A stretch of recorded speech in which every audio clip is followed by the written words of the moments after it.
अब कोई अगर नहीं, अब कोई मगर नहीं। Seth Rollins versus CM Punk versus Roman Reigns is official for grandest stage of them all. लेकिन ये शेर का खेल खेलने की बजाय ऐसा क्यों लगा कि ये चूहे बिल्ली की तरह काम कर रहे थे? Okay, hello chatters, my name is Rohit and you are watching wrestle chatter. तो इस वीडियो में बात करेंगे आज ये स्मैकडाउन के शो के बारे में। हर बार की तरह सारी बातें डिटेल के साथ, मजे के साथ आपको इस वीडियो में पूरे एंड तक देखने पे मिलती रहेंगी। तो उसके लिए आप इस वीडियो को कर सकते हो लाइक।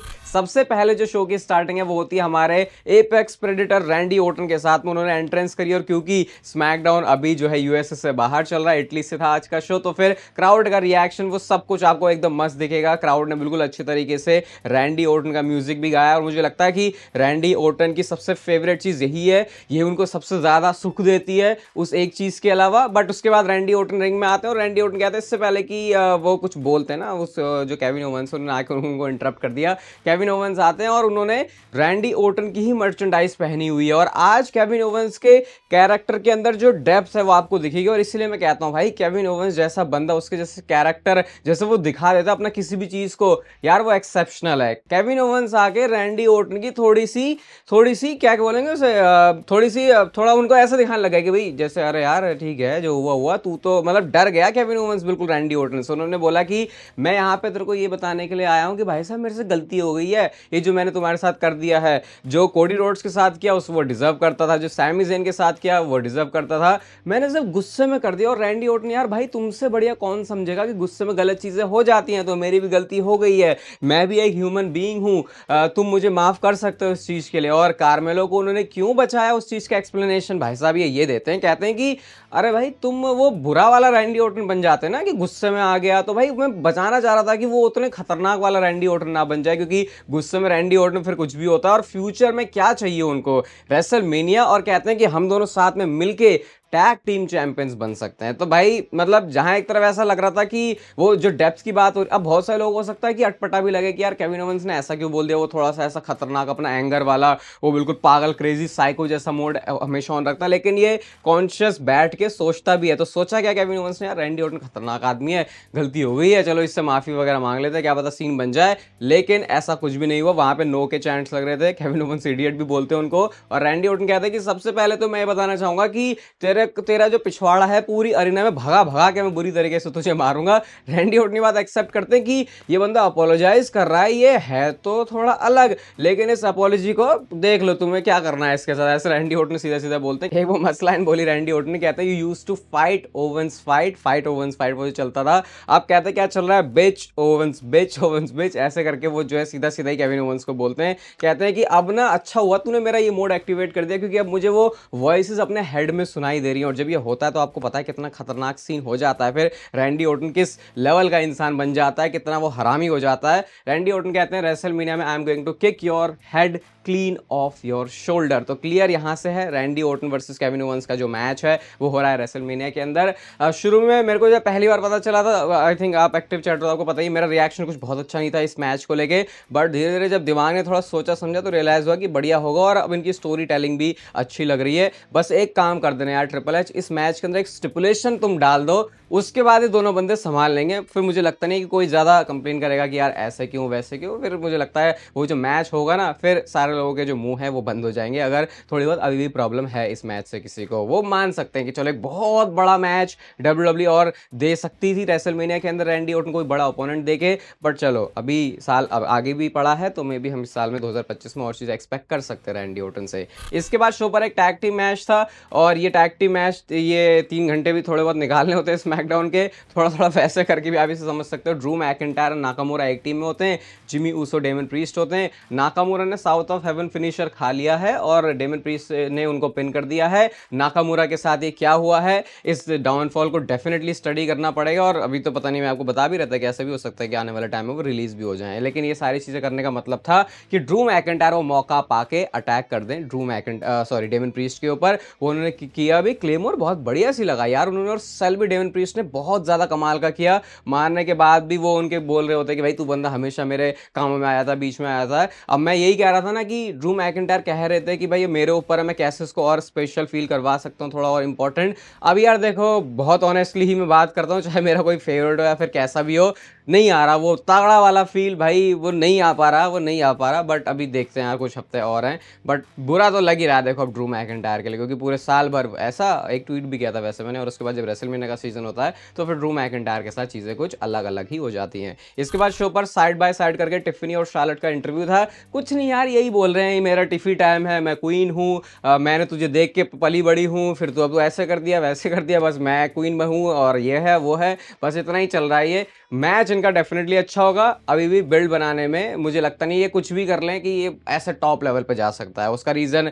अब पता नहीं क्या कि लिमिट पता नहीं क्या है, लेकिन मैं अभी इतना नहीं वो सोच रहा कि मतलब ऐसा नहीं हो पा रहा मेरे को। अभी विमेंस डिवीजन के ऊपर आऊंगा, लेकिन यहाँ पे वो चीज़ देखो फील नहीं हो रही। कहाँ पे फील हो रही है उसके बारे में बात करेंगे अभी थोड़ी देर में। बट नेक्स्ट इसके बाद जेकब फाटू एंड ब्रॉन स्ट्रोमैन का मैच था। आज तो ऑल गैस नो ब्रेक्स वाली जो टी शर्ट है वो भी जेकब फाटू पहन के आया था, बड़े कूल लग रहे थे वैसे उसमें वो। और ये मैच हो रहा था इसीलिए कि जो भी बंदा मैच जीतेगा उसको नेक्स्ट वीक के लिए एले नाइट के सामने यूएस चैंपियनशिप के लिए मैच मिलेगा। हार्ड हिटिंग मैच ये बिल्कुल था। और वो अनाउंसर जो डेस्क है, पता नहीं उसके साथ इतना क्या दोनों को लगाव है, दोनों उसके ऊपर एक दूसरे को उठा पटक करते रहते हैं कहीं ना कहीं। मैच के अंदर टामा टोंगा आ जाते हैं। उसके बाद सोलो सिकोवा आ गए। सोलो सिकोवा ने ऐसा मारा कि मैच डिस्क्वालिफिकेशन में एंड हो जाता है, जिसका मतलब कि ये मैच ब्रॉन स्ट्रोमैन जीत चुके हैं।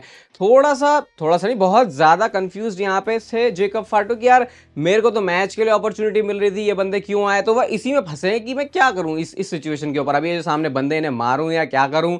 एले नाइट आ जाते हैं हेल्प करने के लिए उसके बाद, और जेकब फाटू को फिर हमने बैक स्टेज भी देखा। भाई बंदा बहुत ज्यादा गुस्से में है, वो कहते हैं मैं तो हेल्प ही करने के लिए आया था। सोलो सिकोवा उनको समझाते हैं, लेकिन जेकब फाटू माने नहीं है। तो देखो कैसे सिचुएशन और थिंग्स बिल्कुल बदल चुकी हैं रोमन रेंज से जो सोलो सिकोवा का मैच हुआ था मंडे नाइट और नेटफ्लिक्स वाले डेब्यू के बाद, जब से ऊला फाला उनके पास गई है। ये सिचुएशन बहुत सिमिलर हो चुकी है जैसे रोमन रेंज टाइटल हारने के बाद दिख रहा था, वैसे ही कि अरे बंदे के पास तो कुछ नहीं है, उसको अचीव करना पड़ेगा।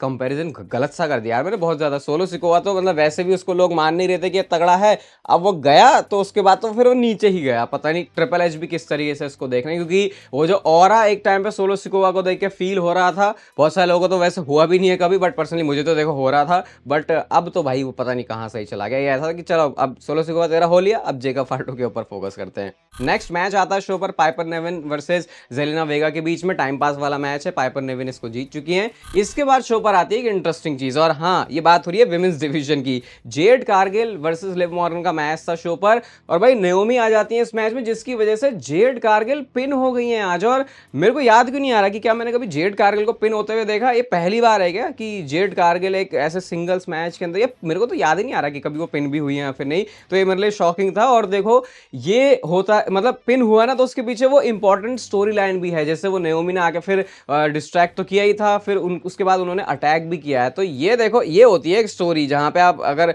उधर तो टाइटल इन्वॉल्व है और आप बोल सकते हो बड़े सुपरस्टार्स भी जैसे कि टिफनी स्ट्रैटन और शार्लेट फेयर, लेकिन वहां पे वो फ्लेवर नहीं आ पाता। वो सिर्फ यही अच्छा है टाइटल है, हम दोनों सेम दिखते हैं, मूनसॉल्ट लगा लेते बस हो गया, ये कहानी है उनकी। यहाँ पे देखो पहले उन्होंने पूरी मिस्ट्री बनाई और उसके बाद सस्पेंस क्रिएट किया। थोड़े से हम इंपेशेंट भी हुए यार कब करेंगे, लेकिन अब जब कर रहे हैं तो लग रहा है देख कि भाई कि टाइटल नहीं है यहाँ पे। लेकिन ये फ्यूड में अब नेक्स्ट ये जेड कारगिल बदला कैसे लेंगे नेओमी से, उसमें तो देखो इंटरेस्ट है। और ऊपर से नेओमी के कैरेक्टर में भी उन्होंने जो चेंज किया वो परफेक्टली मुझे लग रहा है सूट कर रहा है उनके ऊपर, क्योंकि वैसा एक्सपेक्टेड नहीं था कि नेओमी कुछ करने वाली। तो मैं तो देखो इसको बहुत एंजॉय कर रहा हूँ। एक छोटा सा सेगमेंट भी आता है ड्रू मैकिंटायर का बैक स्टेज से, जहाँ पे डेमन प्रीस्ट के बारे में फिर से वही सेम बात बोल रहे थे कि इसने मेरे को स्क्रू करा है हर टाइम पे, इसकी मैं ऐसी की तैसी कर दूंगा, लंदन में मैं आ रहा हूँ। तो उस वाले इस शो को जो है प्रमोट कर रहे हैं। बाकी एक छोटा सा उनका सेथ रॉलिंस के साथ फेस टू फेस था, बता भी मैं इसलिए रहा हूँ क्योंकि ये कर देते हैं भाई बैक स्टेज कुछ चीज़ों को दिखा के, ओ फिर इसका ये मतलब था, ठीक है। तो इसीलिए इस पॉइंट को आप दिमाग में रख सकते हो कि आप पता आगे किसी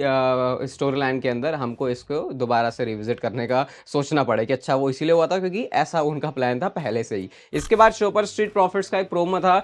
यार जीत तो चुके हैं वो, ठीक है, लेकिन पता नहीं मेरे को यहाँ पे भी इतना मजा सा आ नहीं रहा है। आपको लग रहा होगा मैं हमेशा ही क्यों बोल रहा हूँ मजा सा नहीं आ रहा, मजा सा नहीं आ रहा, लेकिन नहीं आ रहा भाई इसीलिए बोल रहा हूँ।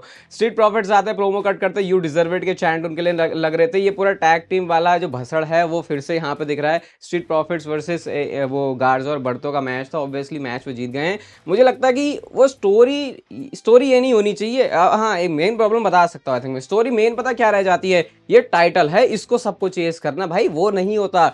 उसके अलावा भी तुम अलग-अलग वो जो पर्सनल चीज़ें वो जो दिखा हमें ऐसे तो फिर जिस फ्यूड के अंदर चैंपियनशिप नहीं है वो तो कभी बढ़िया हो ही नहीं सकती। तो मुझे लगता है वो एक पर्सनल वो जो एक टच होता है हर एक सुपरस्टार का वो जहाँ पे मिस कर जाता है। बात होती है टाइटल की भी इंपॉर्टेंस बहुत ज़्यादा होती है और किसी-किसी में तो टाइटल की ही होती है। जैसे जॉन सीना की स्टोरी देख लो, वहाँ पे तो अगर वो बंदा इतनी बकलोली ना भी करे तो भी उसका चल जाएगा। लेकिन यहाँ पे नहीं चलता, तो थोड़ा-सा चलाना पड़ता है, स्पेशली जब इतने टाइम से उसका ट्रैक रिकॉर्ड ऐसा है कि लोग उसके बारे में इंटरेस्ट नहीं ले रहे। तो मैं भी अभी देखो इसमें इतना इन्वेस्ट नहीं हो पा रहा, बट ठीक है, कुछ फ्रेश लग रहा है कि स्ट्रीट प्रॉफिट्स चैंपियन है, उससे ज़्यादा कुछ नहीं बोलूँगा। अब आता है भाई शो का मेन इवेंट और यहाँ पे डब्ल्यूडब्ल्यूई ने पहले से बहुत हाइप किया हुआ था कि Roman Reigns versus Seth Rollins versus CM Punk, मतलब ये सारे के सारे बंदे सेम बिल्डिंग में होने वाले हैं, फेस टू फेस ही जाएंगे। सबसे पहले एंट्री होती है रोमन रेंस की और ओटीसी आ गए हैं वाईटीसी पहन के। रोमन रेंस के लिए जो इटली के क्राउड ने भाई गाना गाया है, आय हाय, वो रोमन रेंस भी थोड़ा सा टाइम लेके अच्छे से उसको सुन रहे थे। आज उन्होंने अपना बोलोनिया करके एक्नॉलेज मी वाला, एक्नॉलेज मी तो नहीं बोला, थोड़ा सा अलग तरीके से बोला। ये स्टाइल नया बदल गया है क्या रोमन रेंस का? मतलब मेरे को तो यार वो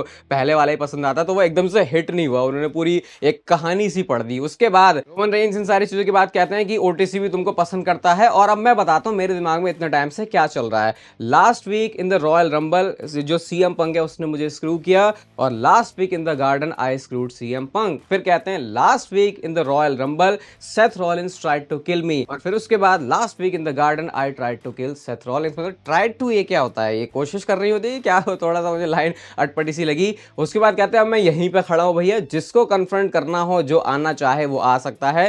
थोड़ा सा टाइम लिया तो रोमन रेंस को लगता अच्छा कोई नहीं आएगा, लेकिन फिर सेथ रॉलिंस का म्यूजिक हिट होता है। और हमेशा सेथ रॉलिंस का म्यूजिक सुन के कोई एक इंसान है जिसको सबसे ज्यादा उसका माथा सनक जाता, तो भाई वो original tribal chief Roman Reigns ही है। वो आज भी आप उनके चेहरे पर देख सकते हो। आई थिंक रोमन रेंस ज्यादा थोड़ा सा दिमाग इसलिए फिर जाता है कि सेथ रॉलिंस जिस अलग अलग तरीके के कपड़े पहन के आते हैं। सेथ रॉलिंस आते रिंग में और रोमन रेंस को बताते कि भैया तुमने पूरी सिचुएशन को मैस्ड अप कर दिया जैसे तुम हमेशा ही करते हो, तुम्हें समझ नहीं आता कि सीएम पंक कितना डेंजरस है। मैं कह रहा डेंजरस?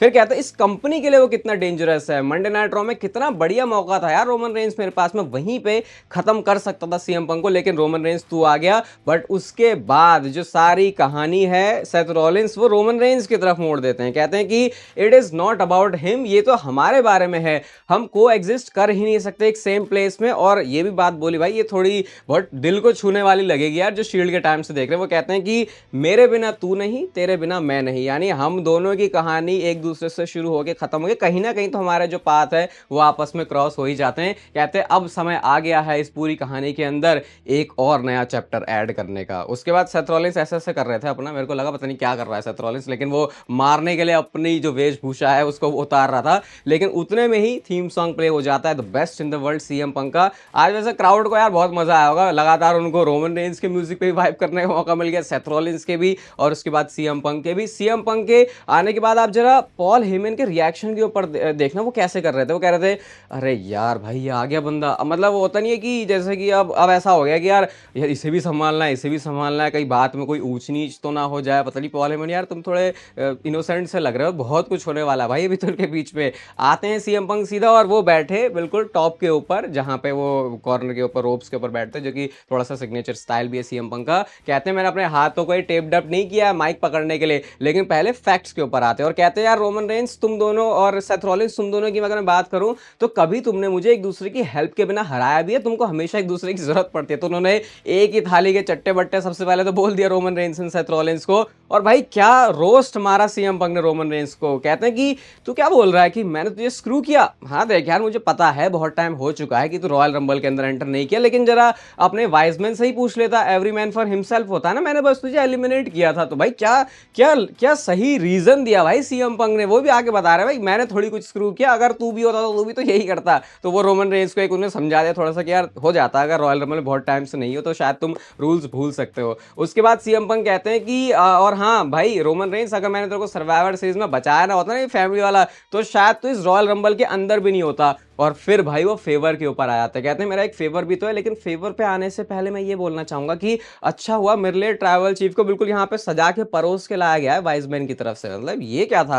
रोमन रेंस देखते हैं कि क्या वाइजमैन कर रहा है, मतलब ये थोड़ा सा पता नहीं है माइंड गेम खेल रहे हैं या फिर क्या इनका चल रहा है, क्योंकि पॉल हेमन का देखो रोल तो इंपॉर्टेंट है। तो सीएम पंक ने कुछ ऐसा सेंटेंस को फ्रेम किया कि लग ये रहा है कि जैसे कि रोमन रेंस को आज लेके आया है वाइजमैन की, ताकि सीएम पंक इसको बजा सके। और जैसे ही रोमन रेंस पीछे घूमते हैं वो पॉल हेमन को देख रहे थे, सच में सीएम पंक ने यहाँ पे रोमन रेंस को बजा दिया। पहले मैं सेथ रॉलिंस को देख रहा था, सेथ रॉलिंस क्या करता है, उसके बाद सेथ रॉलिंस भी इसके बीच में कूद गए। और यार मतलब एक देखो, ये 3 बंदों का मैच है, जो मैंने वीडियो के स्टार्ट में बोला, ऐसा लग रहा था शेर लड़ेंगे, लेकिन पहले तो भाई ये ऐसे चूहे बिल्ली का खेल लग रहा था बिल्कुल। एक दूसरे को मार रहा है ऐसे मतलब पता ही नहीं चल, ऐसे ही मतलब बहुत सॉफ्ट तरीके से एक दूसरे को मार रहे थे पहले, कि ऐसा लग ही नहीं रहा। अच्छा, इनके ऐसा लग रहा है कि जबरदस्ती का गुस्सा इनको निकालना पड़ रहा है। वैसे इतने गुस्से है नहीं, शायद बैक स्टेज में अभी कुछ अच्छी पार्टी वगैरह करके आए, इसलिए सबका जो मूड है वो अच्छा है। कुछ बहुत अग्रेशन दिख नहीं रहा था पहले, बट हाँ, तीनों ने अपना अलग अलग काम किया। सेथ रॉलिंस भी अनाउंसर डेस्क के ऊपर चढ़ते हैं, सेथ रॉलिंस और सेथ रॉलिंस और रोमन रेंज की तरफ अपनी जो फिंगर उसको पॉइंट करके वो रेसलमेनिया के साइन की तरफ करते हैं। सेथ रॉलिंस ने भी ये किया आउटसाइड डाइव लगाने के बाद। बस हाँ, जो एक तगड़ा सा मूवमेंट दिखा हमको इस पूरे भसड़बाजी के अंदर, वो था रोमन रेंज का स्टील स्टेप्स को उठाना, और उसके बाद लास्ट में जो उनके चेहरे पर था भाई, किस भसड़ के अंदर में, और बताऊंगा इनको अच्छे से। उन्होंने स्टील स्टेप्स के साथ सेथ रॉलिंस को भी मारा, सीएम पंक को भी मारा, उसके बाद उसी वाली स्टील स्टेप्स के ऊपर वो खड़े भी होते हैं, और उसके बाद रेसलमेनिया का जो साइन है उसकी तरफ वो पॉइंट करते हैं। और यहां से वो जिस मैच की हम बात कर रहे थे, Seth Rollins versus Roman Reigns versus CM Punk, ये ऑफिशियल हो चुका है। क्या मस्त इसका ग्राफिक भी निकला है। अभी तो देखो ये आज का ही शो था, अभी तो ये मैच ऑफिशियल हो गया, तो उनको और तगड़ी बिल्ड बनानी है, जो कि शुरू में देखो मुझे फुस्सी सी लगी, बस हाँ एंड में वो थोड़ा सा उन्होंने डोमिनेटिंग दिखा दिया, फिर वो जिस तरीके से रोमन रेंज ने स्टैंड टॉल किया। बाकी अभी तो मुझे लगता है एक दूसरे के पीछे और बहुत भयंकर तरीके से पड़ेंगे, देखो हम सबको ही पता है। बाकी आज के शो को अगर मैं रेट करूं तो यार देखो, मैं इसको 4.25 स्टार की रेटिंग दूंगा। लास्ट वाले सेगमेंट के अंदर हाँ कह सकते हो कि आप फुल जो मजा है वो ले सकते हो, स्पेशली वो प्रोमो वाले पार्ट के अंदर। ये वीडियो आपको अच्छी लगी तो इसे लाइक कर देना, चैनल को सब्सक्राइब कर दो ऐसे और मस्त WWE से रिलेटेड कंटेंट के लिए। बाकी तब तक फिर लेते रहो जिंदगी के मजे।